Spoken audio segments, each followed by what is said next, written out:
अस्सलामुअलैकुम नाजरीन, मैं हूं आपकी होस्ट शुमाइला राजपूत और आप देख रहे हैं फास्ट 24 न्यूज़।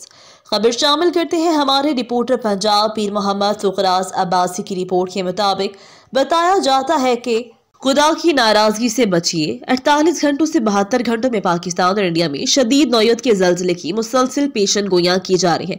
इस हदीस पाक के साथ कि रसूल अल्लाह का फरमान है कि जो शख्स सोने से पहले सूरतुल जलाल की तलावत करके सोए तो जल्जले से महफूज रहता है। ये मैसेज सबको भेजे, अल्लाह से इस्तगफार करें, अल्लाह पाक हम सब पे करम फरमाए। बेशक अल्लाह सब कुछ करने वाला है, लेकिन क्या इंसानों के जानबूझकर किए गए हर गलत काम को रब ताला खुद ही दुरुस्त फरमा देंगे? ये रब पे कामिल यकीन है या अपनी गलतियों पर पर्दा डालने की कोशिश?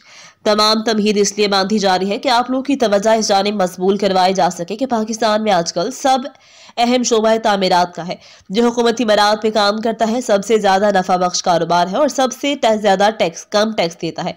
इस शोबे से मुंसलिक अफराद माली तौर पर बहुत मुस्तहकम होते जा रहे हैं, जहां बुलंदो बाला इमारतें अपने मयार का मुंह बोलता सबूत है। अब खुद सोच लें कि जब बुनियादें इतनी कमजोर होंगी तो वो इमारतें मामूली सा झटका भी बर्दाश्त नहीं कर सकेंगी। कितनी इमारतें जो चंद सालों पहले बनी थी बिल्कुल मखदूश हो चुकी हैं। कई हजार लोग इन इमारतों में रहते हैं। क्या ये इमारतें मामूली सा झटका भी बर्दाश्त कर सकती हैं?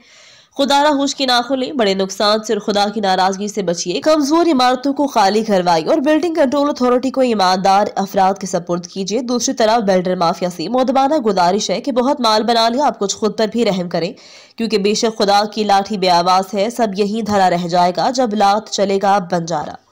ये थी हमारी आज की खबर। मजीद ऐसी खबरें देखने के लिए देखते रहें हमारा चैनल फास्ट 24 न्यूज़।